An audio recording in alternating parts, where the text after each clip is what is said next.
with Nunez is a funny one to answer Roms's question because he wasn't that good. He's a handful, but he wasn't that good. But as soon as Salah comes on, he's a different player.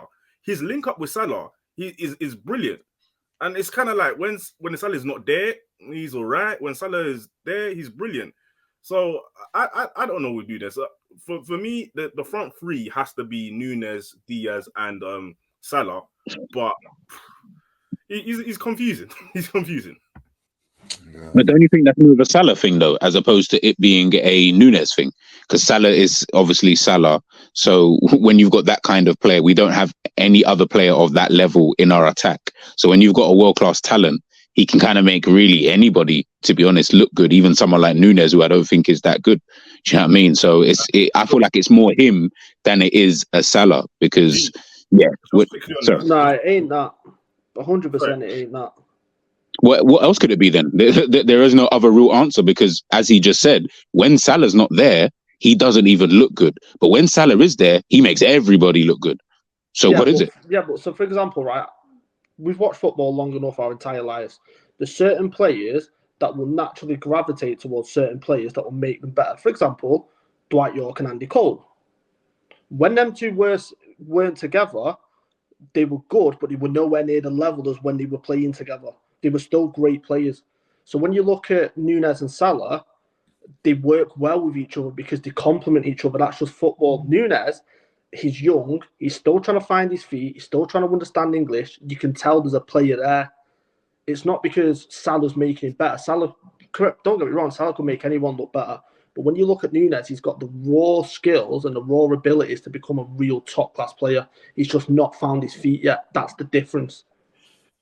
How long are we waiting for this finding feet? I feel like I've heard this all last season. Sorry, Jay, I cut you off like that, but I feel like this is a repeat of last season. All I heard all last season was, just waiting for him to find his feet, learn language, this, that, and the third. We start this season. Just need to find his feet, this, that, and the third. How long are we waiting?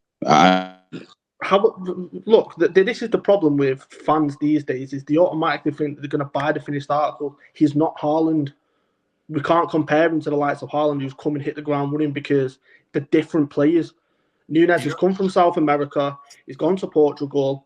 He's played there. His second season, he was unbelievable for him. First season, he struggled because he was trying to get used to the Portuguese league. And it's exactly the same in the Premier League. And one thing which hasn't helped Nunez, and let's be completely honest, is we've not been the level of team we were at 2-3 years ago. Yeah, that's facts. But my only issue with the whole performance, and that includes Nunez as well, is Liverpool go too direct for my liking. We've got players that can play through the thirds, and we try to go over the top direct at every opportunity. And we do that in the Premier League. We do that now. It's why we start games poorly, because what happens is we get the ball, Virgil van Dijk boots the ball long into Salah, boots the ball long into Nunez, boots the ball long into Dope, boots the ball long into Diaz, and then we go and try to play there. All that happens is the other team goes and wins it, and it becomes like a pinball game. And if you look at the games that we've had recently, all the games have been pinball games. Newcastle was the same. Diaz had a chance, and then all of a sudden they went and scored against us, and Gordon had the chance on us. The same thing happened in this game. We went direct, it came back, they went and had a corner, and they scored a goal from it. I don't understand why, even in games like today, where the onus is on you to go and have possession, the manager or the players can't seem to go and keep the ball and break teams down systematically, as opposed to still being, hey, we've got direct players, so let's be really direct. I get that we've got Doak on, I get that we get Nunez on, but that for me is the issue that Nunez has got, is because when there's spacing behind, Nunez is a problem. And guess what? Lask started getting stretched in that second half. So when Salah comes on and Salah's attracting players, it means that there's spacing behind. When there's no space for him, it just like we can't do anything. And it's the same with Diaz as well. There's no space, and we're asking him to take on two guys. He then passes it back to Gravenberch, who just knocks it off, and the game just becomes boring. It's like the team needs to find another way of being able to go and play, especially when the onus is on us to go and have possession. Because otherwise, I mean, we've got the players for it, but otherwise we're going to look terrible. Even McAllister just looks non-existent a lot of the time in games. It's like he's just being bypassed. It's like we give the ball to Szoboszlai, he runs with the ball and carries it. If not, he spreads the ball out wide really, really quickly. And it's like, McAllister can't even keep up. He's defending at one point, then he's trying to support the attack, then the ball's going over the top of him. It's just mad for me. And I think, it's like I said, for me, I don't know. This performance is great at all. So mad? You seem like I know you've won, Jerry, but you just seem disappointed with the overall performance. Yeah, Terry, because I'm looking at it and these players we've bought these players and we've assembled this squad to go and have more squad depth than we did, especially in midfield and especially in different areas. The whole point of this game, for me, more so than the Wolves game, was to go and test our depth and see, all right, let's see what our depth can do. Elliott's now had 3 seasons in the first team. We've got other players now that have obviously stepped up. We've got Gravenberch who's come in. We've got obviously Konate, Van Dijk who started. Kelleher who's had now 3 seasons playing first team football for Liverpool. Of course, not having loads of games, but we know how good he is. Tsimikas has been at Liverpool for 3 seasons now. Endo's an experienced player. We should be able to break a team down. Basically, the last 10 minutes of the second half should have been the whole game for Liverpool. That's how it should have been the whole game. Instead, in that first half, we could have easily conceded twice. Including the goal that we lost. So I don't know. That's where I think the worry comes from. Like I alluded to earlier, it's the fact that the French players didn't really grasp this opportunity for me. Yes, the only one I could really say is Gravenberch, and I'm not trying to be disingenuous to Badgett, because he just came back.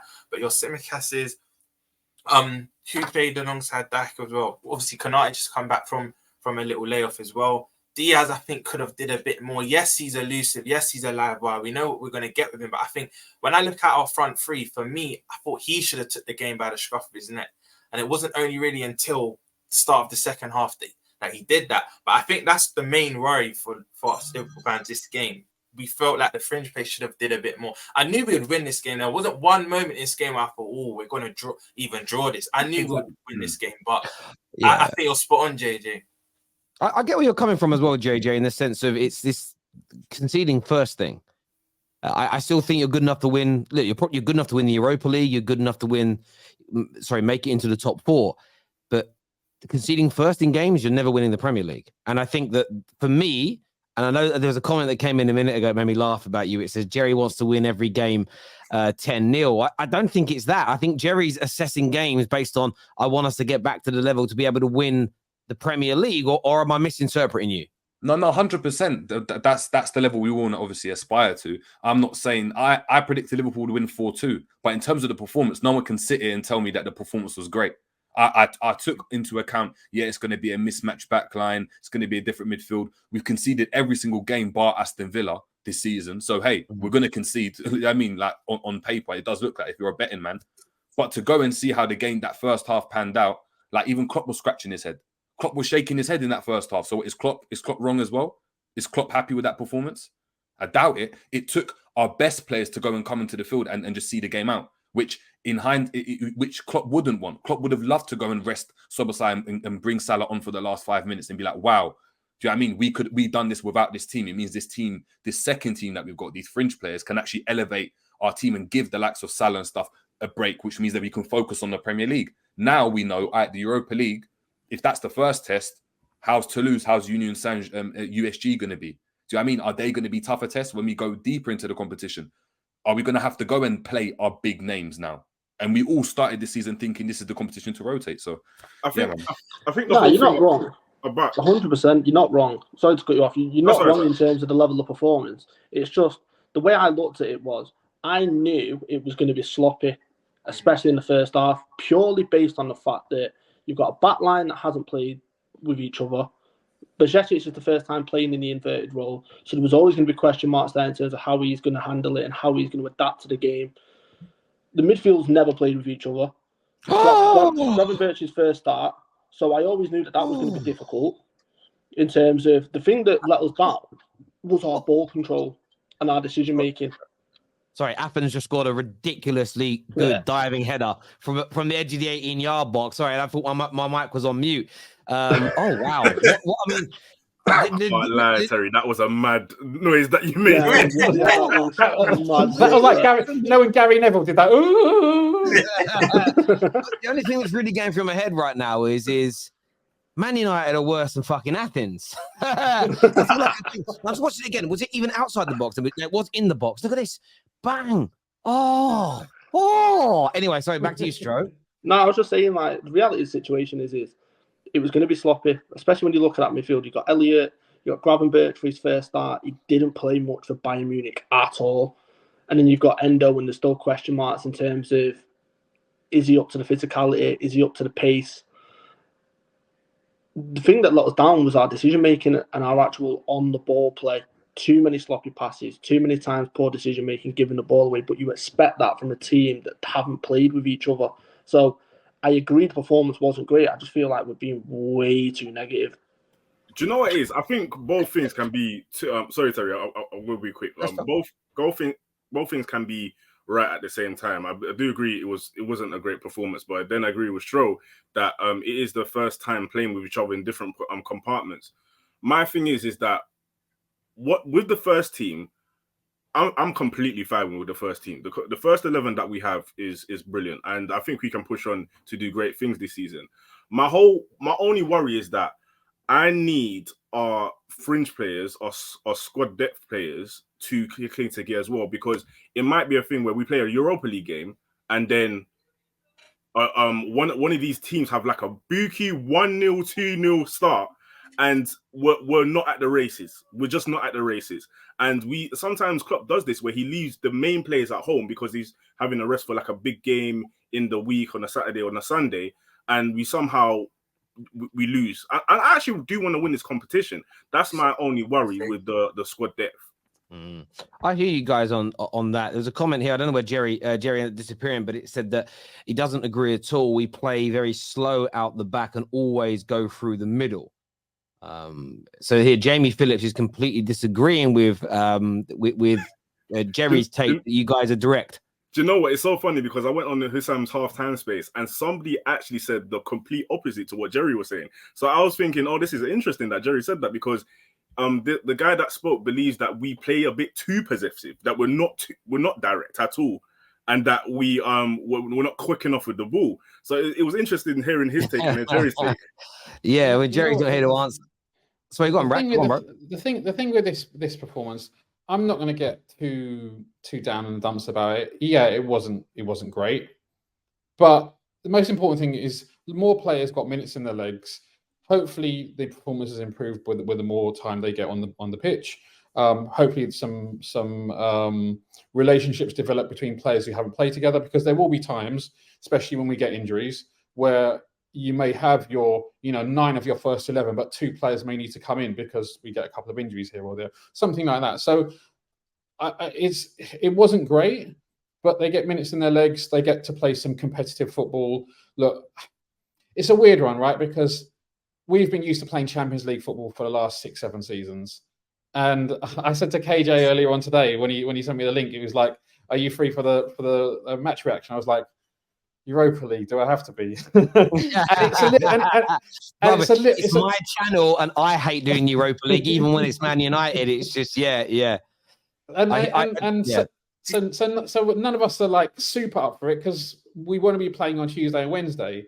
And I can understand to some extent why some of the players might be. Some of the younger players are probably more up for it. But let's ease ourselves into it. We'll get minutes into the players' legs, and then hopefully it can lead to bigger, better things as the season progresses. More to the point, like let's not forget. Let's go back a few years and tell you about me for this. Right, living a stone's throw away from the worst, most disgusting stadium on planet Earth in Old Trafford. Right. Years and years ago, when they had Fergie, in games like this, he would rotate players. But United would struggle because it was a side that hadn't played with each other much, and they would have to bring players on to get the result. It happens. I've seen this time and time again in European games. It's just one of them days.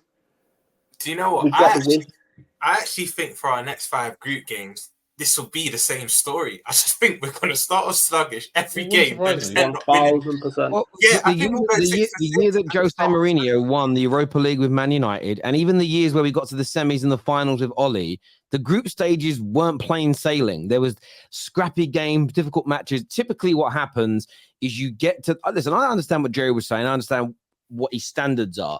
Equally, I didn't think you guys were as bad as he made out tonight. If Darwin Nunez finishes his dinner in that first half, you go in at half time 2-1, 3-1 up, and then maybe finish the game 4-5-6 with 6 goals and nobody bats an eyelid. Sometimes performances can be marred by the missing of chances. And I know that very well, being a Man United fan right now, you're like, should have been 2-0 up before we conceded that goal. The game would have been different. So the finishing is key. And there's a super chat here.